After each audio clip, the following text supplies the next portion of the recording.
All right, Coach. So, you guys getting used to this late game heroic stuff, man.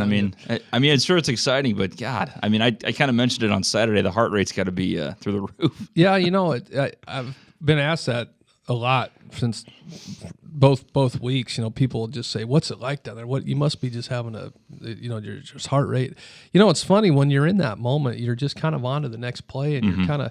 It's not really till after it all happens where it just the anxiety and the anxiousness just kind of takes over. And but when you're kind of in it as a coach and you're, it's 4th and 10, and because you're thinking, okay, we're going to hit a smash route over here to the first down marker and just get a first down and get us in field goal position, and let's kick a field goal and go to overtime. And that's the play call coming out of the timeout, and Najee looked up and Cade saw where the safety's at, and it's like bam, just ran right by him, and they were on their own little deal, which is they're free to do when they see those kind of adjustments or when they read a defense like that. So then it kind of hits you when Najee now the ball's in the air and he catches it, you just realize what happened. Then You're right. Then it just kind of it consumes you. I kind of turned around almost in shock, and everybody's banging me and hitting me and everything. It's just like, wow, this is nuts. Yeah. So crazy, but I told him, there's other ways to win those games. I just keep trying to remind them we don't have to do that at the very end all the time. Right. So,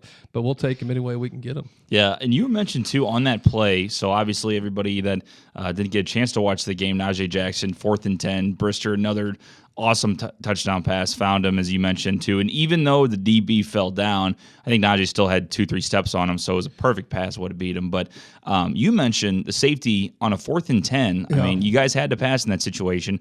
He's playing up press coverage. Like, that had to shock you. Yeah, watching the film, I looked over at the other safeties back at 12 yards. It looks like he's in cover 2. I don't know if the other safety to Najee's side didn't get the call, because to me it looked like they called cover 2 because the other safety's deep, and he's walked up like, when you play quarters defense, you're usually between 8 to 10 yards based on kind of the speed of the receiver, and he's just flat-footed, kind of standing over him at 7 yards, and that's what, Cade saw that, looked at Najee saw it. They kind of gave their little signal of, hey, peel off the smash. We're going to go, if it's there, go to it. Mm-hmm. And, the kid fell down tripped a little bit, but I think it's because of his technique. The fact that I think he was expecting, I'm going to be at the first down marker. So they're just going to try to run, all hitches at the first down marker. Sure. But, so yeah, I just took it a little bit like if they called it, it was a bad call, because I think it's just the kid just didn't get the signal or whatever, because he probably should have been at 12 yards playing 2 deep safety. Yeah, it was just an unbelievable game. 2 good teams back and forth. Saginaw Valley came in, and you guys had, after beating McKendree, a pretty tough stretch at home. You had to beat Truman State, which was a huge win, same type of thing. Eric Hinneman gets that touchdown catch.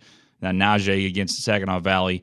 You guys just really, you mentioned it to me after McKendree, saying this is where it gets tough. This is our stretch, and we go into every week not worried about the future games. But you guys had to know you're in a tough 3 out of 4 game stretch, that you're going to be playing teams that have been either ranked or close to being ranked. Mm-hmm. And it's awesome to see that you guys get the win, because that's all that matters in it. There's mistakes you guys made, but you could see that the team has played the most complete games in those last 2 wins. Could you say you saw that too? Absolutely.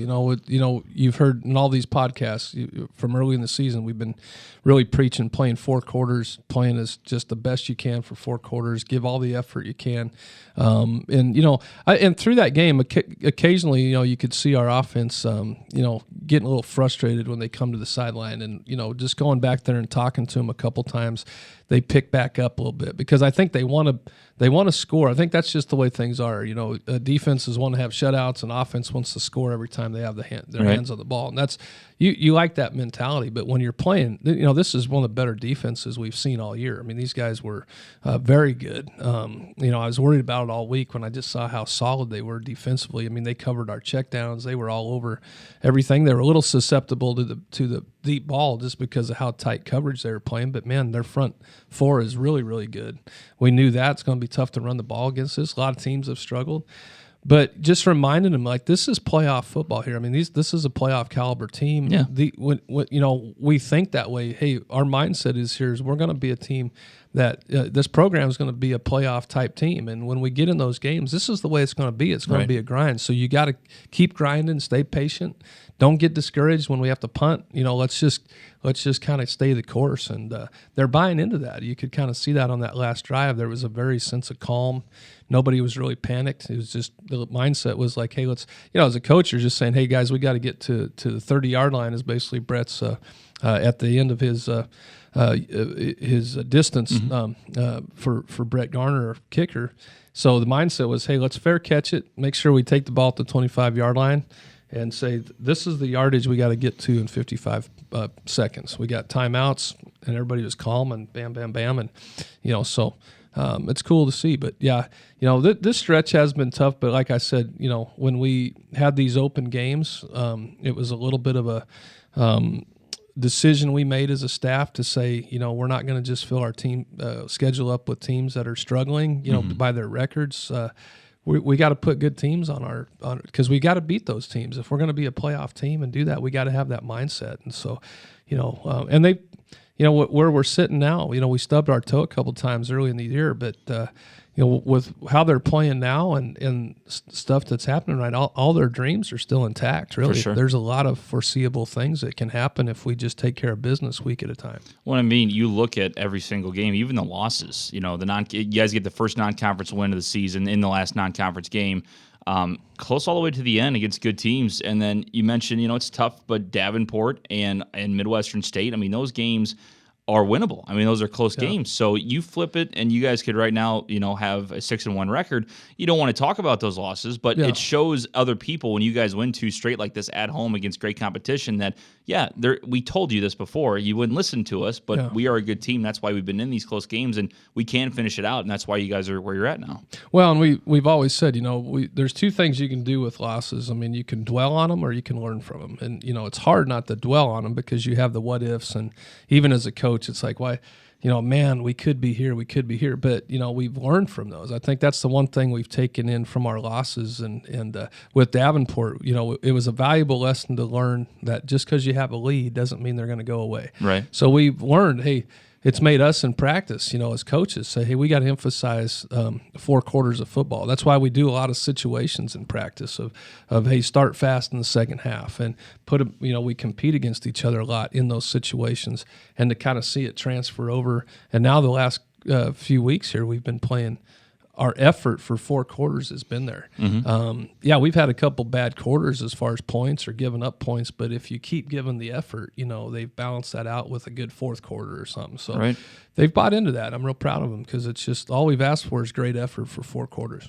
Well, and I just think you guys coming in, like you said, it takes time when a new coaching staff comes into a program, and you guys now in your 3rd year, you can see the fans getting into it more. I went to school here in 2016, and I'll be honest, people came out for homecoming and stuff, but the crowd kind of went down because the fans wanted to see wins and the team wasn't winning. Mm-hmm. You're now seeing these games that in the past with the program, they haven't been able to go over the hump and win these late games, and you guys are doing that and giving these fans something they haven't seen in a long time. And that's got to make you feel like, okay, here we go, we're in the right direction.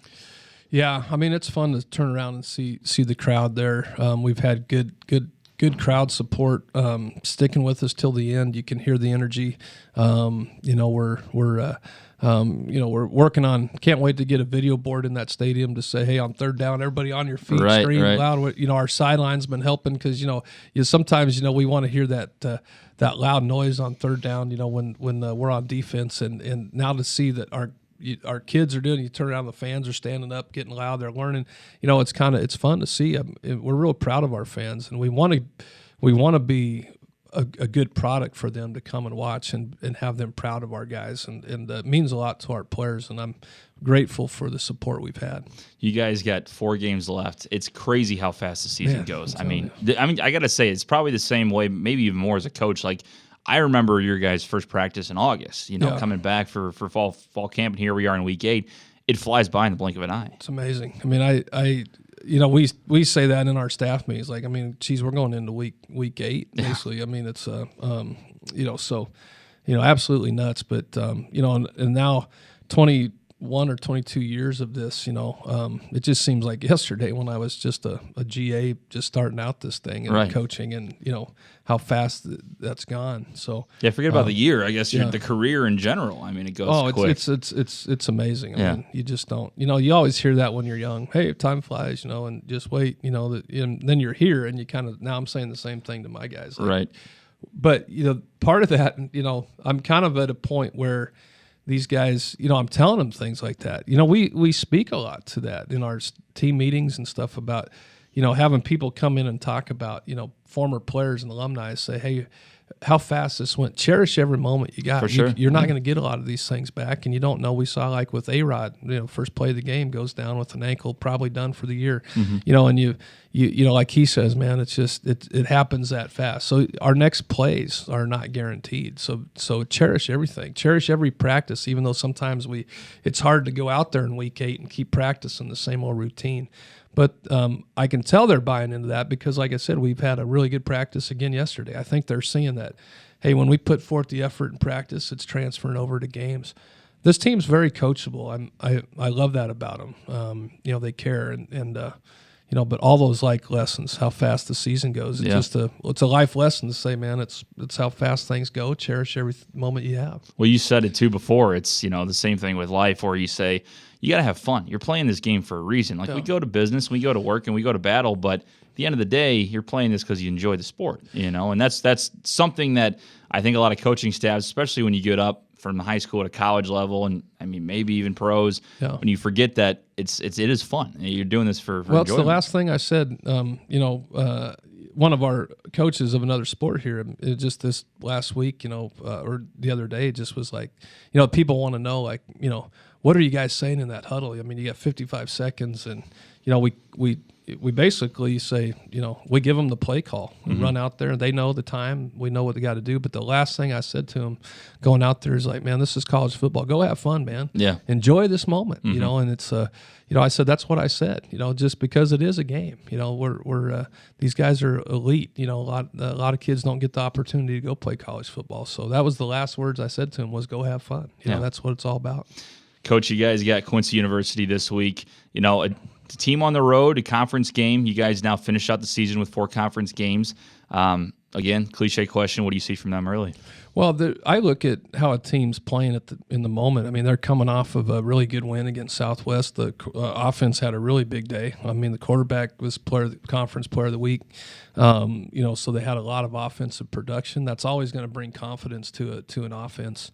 Again, just I honestly don't know their record. I mean, that does sound cliche. I just don't go look at, where everybody – I can see where we're at in the standings, obviously, when people post that stuff. But, man, we're so ingrained as a coaching staff of the next game and the things that they do well and the things that we can try to expose. That's all we're looking at. You hope that the kids are doing the same thing. So, sure. I know,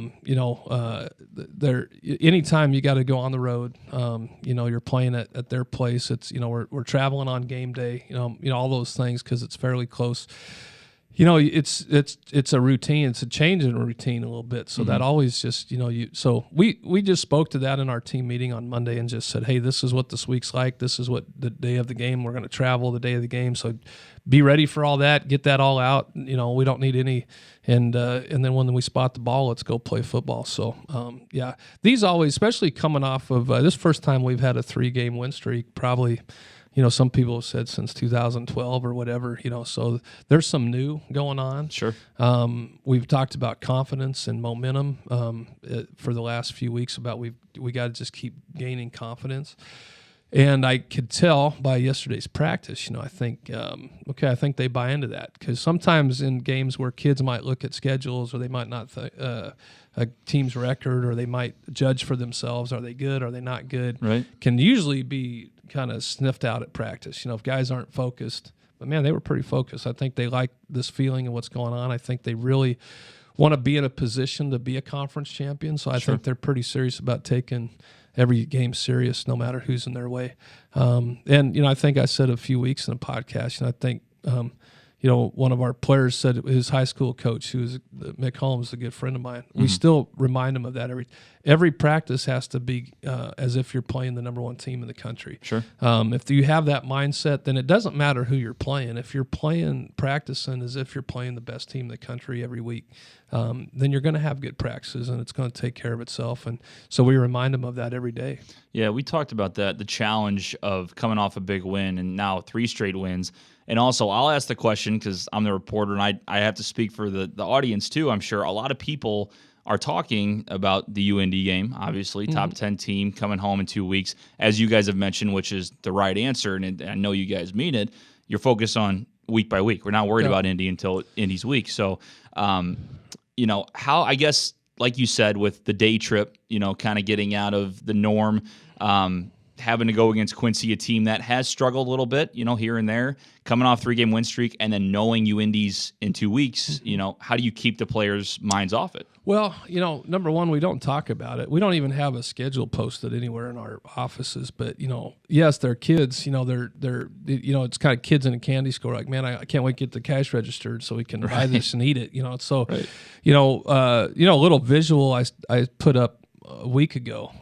We've been kind of tracking our program wins, and last week was 159 and this week is about 160. We went back and saw, the total wins of our football program's history. And so, this week is 160. And, I just showed them a big picture of a highway that looks straight out and how it starts here. And you can, that visual of a highway out in the distance. And we just put 160 right there in the front. And way back in the distance, it's getting dark and there's a bunch of lightning bolts like you're going into a storm.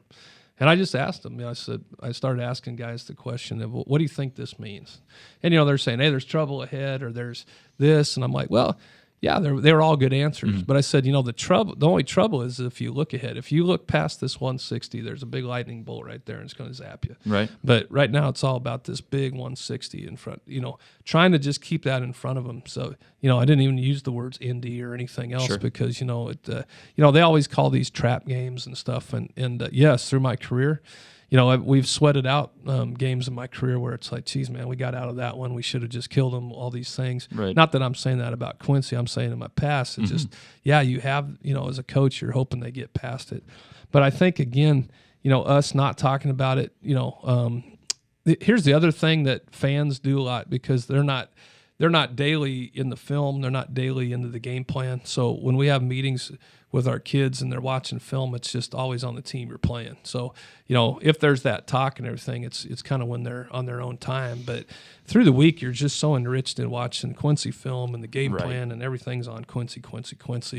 And where fans are kind of like, hey, when's that the Indy game? I get it. It's, can't wait.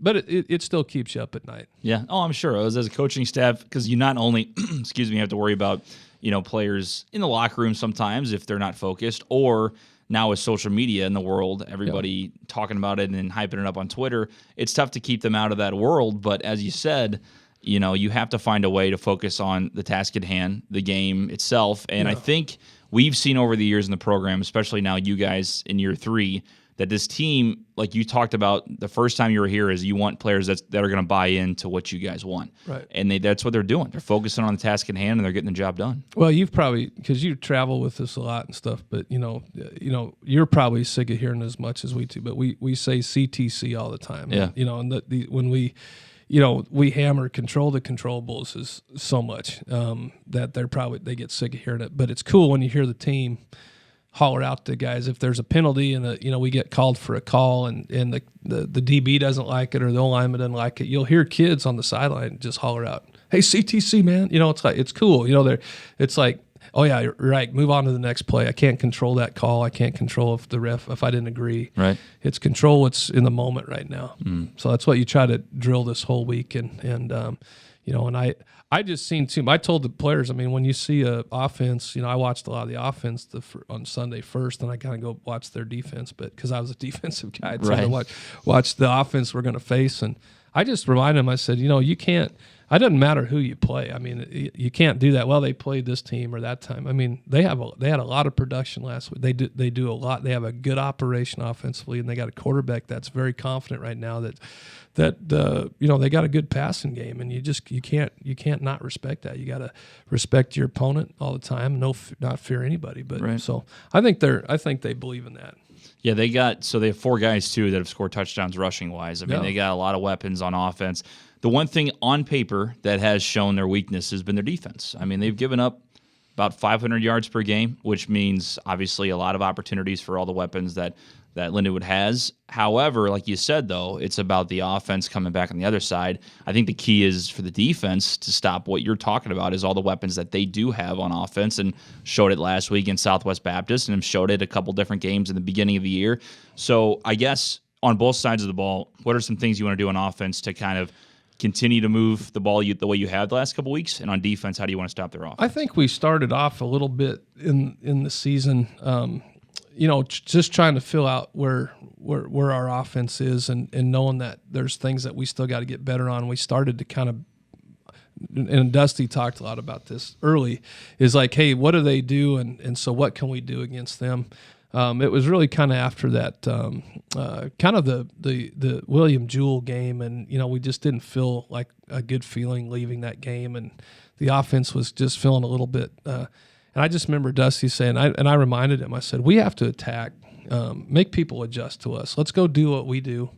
Not in an arrogant way, but it's like, hey, these guys know their plays, and we've simplified down to doing a lot of the plays you saw on Saturday were things that we've done over and over and over again. They're just good at it. And so when we put them in that position, so the last few weeks it's just been about, and so we see what they do defensively, and we see how they line up and things like that. And so, we every week you still look at what their coverages are. Is there some weak spots in their defense that we can expose?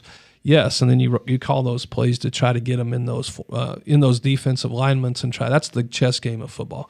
But I think our mindset now, in not in an arrogant way, but just is like, hey, we're going to go out. We've got some weapons. We're going to line up. We're going to go run our routes. We're going to run the ball. We're going to do the things that we do and make teams kind of adjust to us and get a little bit more on the offensive on that. And so, but each week, every team. Now the other thing too is we see teams. We're still in our Quincy. There's a lot of kids that ended up at Quincy that maybe came on a visit. We didn't end up offering and things like that. They've ended up at Quincy. There's going to be a little bit of that chip on the shoulder thing. We saw it with McKendree. I mean, that teams are going to play up. Because in their minds, we haven't really done anything yet in this conference, but people are still like, hey, it's Lindenwood. I don't know why, obviously we've come in and people don't like us right away, the teams. And the ranking, you probably put a target on your back and everything. Right. Yeah. We're kind of a little bit like, well, I don't know. Yeah, you're exactly right. But, that's the other thing you got to remind the guys is that everybody's going to give you their best effort, even more than the weeks before, because they want to take down Lindenwood. They got ranked, hit behind Indy or whatever. And so all those components. So, but yeah, I think just like anything, I think there's some things that we can take advantage of against their defense. I feel that way every week. There's always going to be some weakness that you got to try to expose. So, we'll see how it goes. And Coach, the last question I got, away from the field. So, you mentioned the challenge of the day trip and everything like that. And the good news is, like you said, everybody's been pretty focused during practice. But what are some things you want to see, not football-wise, on Saturday just to keep the team focused and have the task at hand? Well, it's going to be a quick little routine because basically once we get to our team pregame meal at 9:30, so it's basically jump on a bus at 7:30 and go to dinner or go to pregame meal. So, I just want to see, us once we get off that bus and we get in, we just get the mindset to start fast, to play the same way we have the last few weeks and kind of not let a road trip be a distraction. Normally, our kids like road trips, going out on the road, spending the night in the hotel, doing those things. But, we did this against McKendree. We drove the day of the game. I didn't really hear kids say that that bothered them, so I don't know. I don't even know if it's a distraction. But, most kids are we get up, we do a little pregame walk, or we get a little morning walk, and we do some call-outs. We get on the bus. We'll drive. They'll fall back asleep. They'll take a 2-hour nap and get up and eat and start playing football. I don't think it's going to be an issue. Yeah. Lions take on Quincy University, 3-4 for the Hawks this year. Saturday, October 26th at 1 p.m. If you cannot catch the game, if you don't make the travel, it's about, 2.5 hours away? Yeah, well, just right under 2 hours. Right on 2 hours, so come on out if you can. If you can't, though, you can catch all the action on 89.1 The Wood on your FM dial or online at 891thewood.com with myself, Jack Leach, and Dominic Hosher. Coach, again, congrats on the last 3 wins and good luck this week. Thanks, TJ.